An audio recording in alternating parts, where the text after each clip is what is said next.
Even if your rabbit's crib is already pretty lit, you don't even have a bunny, or you're just here for the middle-aged eye candy, I think we can all agree that looking at other people's rabbit setups is both entertaining and inspirational. So that's exactly what we are going to do today. Roll that intro!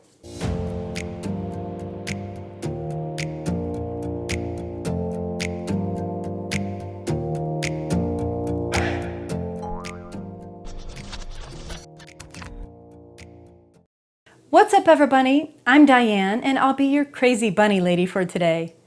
Remember, whatever you do, don't subscribe to this channel. It might be fun.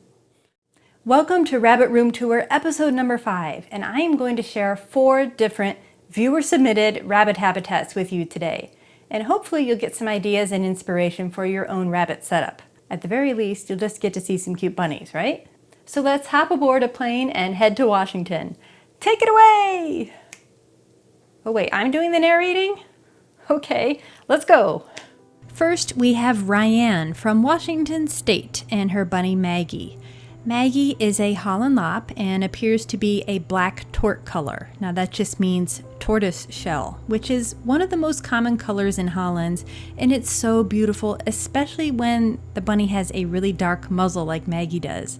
Her face is so adorable.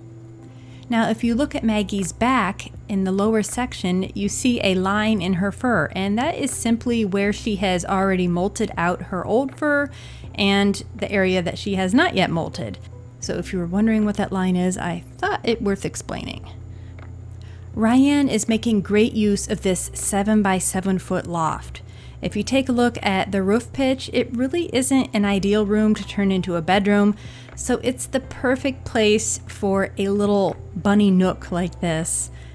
She has what looks like hardware cloth or chicken wire protecting the bunny from going in between the spindles of the railing there. She has a lot of different blankets, mats, and rugs protecting her carpet, and it looks like they're washable, which is a great idea if your bunny isn't completely litter trained or not yet spayed or neutered.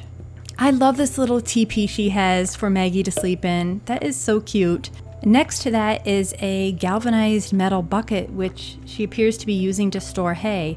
That's a really aesthetically pleasing way to store the hay, and if you have it in a large box somewhere, you could easily put enough for a few days into a cute container like that, and it makes it more convenient and nicer to look at than having a giant box of hay sitting in the room.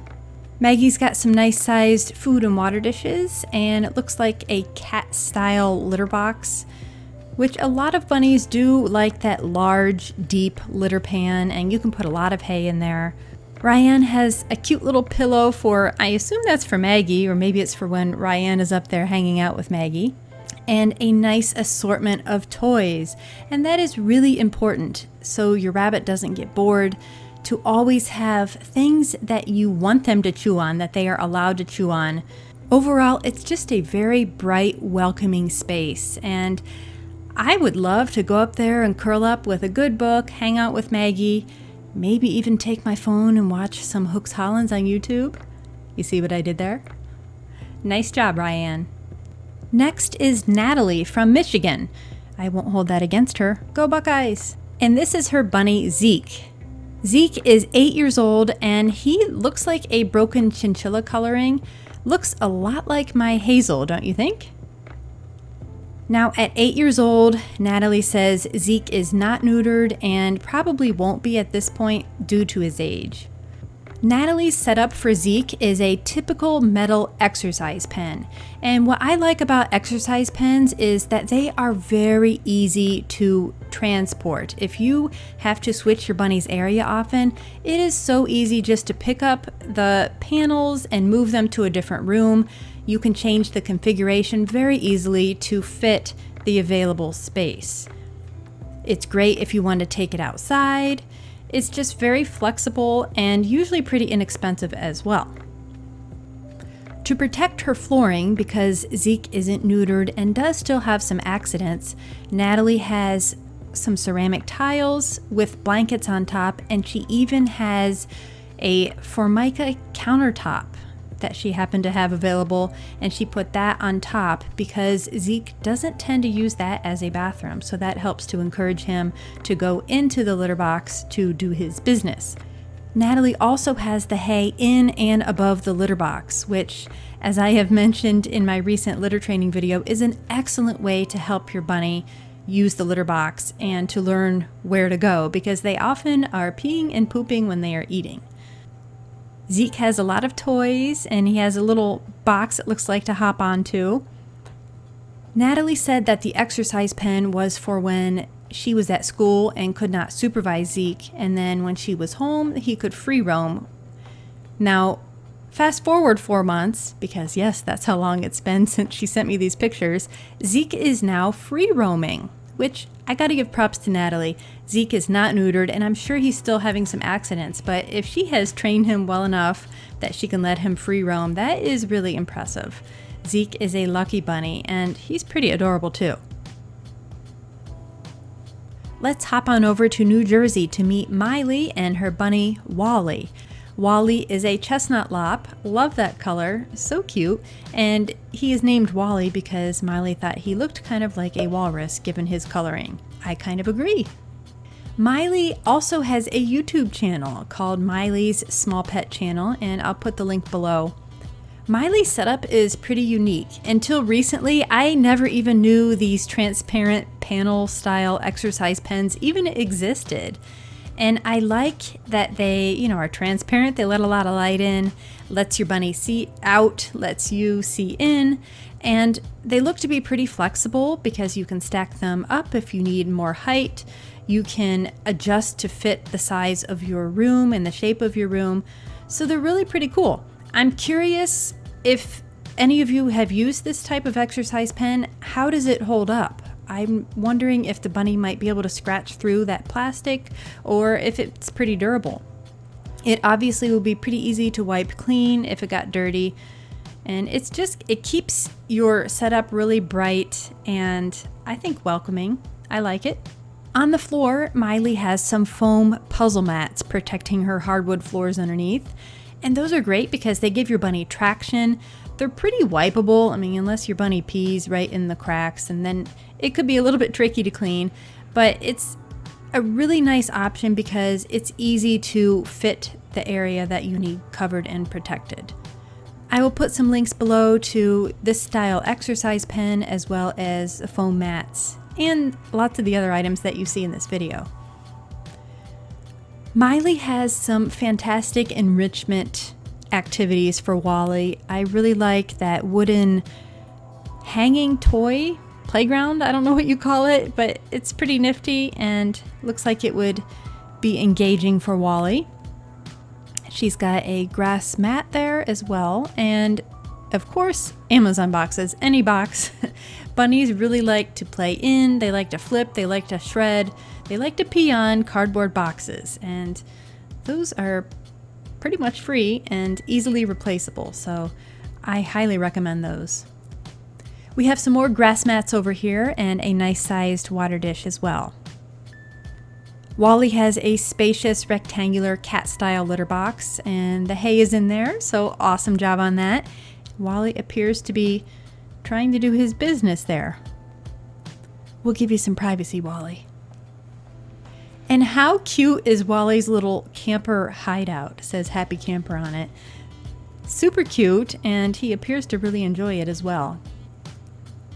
Mylie says that she eventually hopes to let Wally free roam in her room after he is neutered, but for now he has this nice little safe and spacious exercise pen area. Nice job. Enjoy your bunny, Mylie, and happy YouTubing. And finally, we head back to the state of Washington to meet Anna and John and their bunnies Cinnamon and Bun. Cinnamon and Bun are sibling Holland Lops and obviously bonded, and being siblings, that also helps with that. They are spayed and neutered and litter trained. This setup is really unique because Cinnamon and Bun get an entire room. This is what Anna and John call their zoo room. Now there are also 2 chinchillas in here, and fun fact, I asked if the chinchillas get along with the rabbits, and it's actually the chinchillas that are kind of bullies to the rabbits, so they have to have separate playtimes. But this zoo room is where Cinnamon and Bun play at night. When Anna and John are home and can supervise, these bunnies are free roam throughout the house. And while Anna and John are at work, Cinnamon and Bun get the upstairs. So even though this room is huge and plenty of space for the bunnies, these guys get so much more than that. And that really takes a lot of commitment and dedication. I'm sure it's a lot of work to keep clean, so it's very impressive. Let's take a look at the zoo room. So we've got the chinchillas in what looks like either a Critter Nation or a Ferret Nation enclosure. We have a cat tree. Now I'm thinking, I don't see any cats here, but apparently it's for the chinchillas and the bunnies. Anna says that Cinnamon and Bun like to sleep under the cat tree or in this cardboard furniture setup. I don't know what it's called, but I'll put the link below. Such fantastic enrichment activities for the bunnies. I see a cute little wooden bed over there. I love the bed. There's a teepee. We have a large cage over there that appears to be housing the litter boxes for Cinnamon and Bun, and they also have what looks like to be another litter box elsewhere in the room, and that is a good idea. Anytime you are enlarging your rabbit's habitat, add an extra litter box or two. It really depends on the size of your area, and eventually you might be able to remove one of the extra boxes, but it's a good idea to have plenty of litter boxes so that when your rabbit feels the urge to go, they can find a place to do it other than your carpet. What's funny is when the bunnies are upstairs, Anna says they do like to sleep in the bathroom by the toilet. And that's pretty funny, but I get it because bunnies do tend to like to sleep and hang out in areas where they feel secure. And if there is a place such as inside a box or underneath something where they only are vulnerable in the front or on one side of them, then they probably will like to hang out there and sleep there. So excellent job providing a variety of toys and safe areas for the bunnies to hang out. In addition to the hideouts and the numerous litter boxes, there are tons of toys. I don't even know where to look because they seem to be everywhere, which is great to keep the bunnies entertained. Thanks so much for sharing your setup, Anna and John. This is truly amazing and inspiring. A huge thank you to all of the viewers who submitted their rabbit habitats for this episode. I really appreciate it. And if you would like to submit your own rabbit setup, I have all of the instructions down below in the description, but I want to highlight a few tips that I want you to please keep in mind when you are sending me your submissions. Number 1, horizontal photos, very important. Number 2, make sure that they are high resolution photos. Don't skimp on the size. Send me the full file. And number 3, please have good lighting. See how important good lighting is? Make sure to have your rabbit set up as brightly lit as possible so that we can see it clearly and appreciate its beauty. Thanks so much for watching, and remember to stick around for the bloopers. I have no problem embarrassing myself for your entertainment, so enjoy. Rubber baby buggy bumpers. All right, let's go. I totally knew what I was going to say, and then I turned the camera on and my mind just blanks. Maybe it'll come to me. Even if your rabbit's crib is already pretty lit, you don't even have a, I said even twice. Why do I do that? Vary your vocabulary, Diane. Take my socks off. It's getting hot in here. Whee! And number 3, what was number 3? Oh yeah. Why aren't you purring? Okay, you can go. This is Ivan. You want to be in my video? No, don't lick me.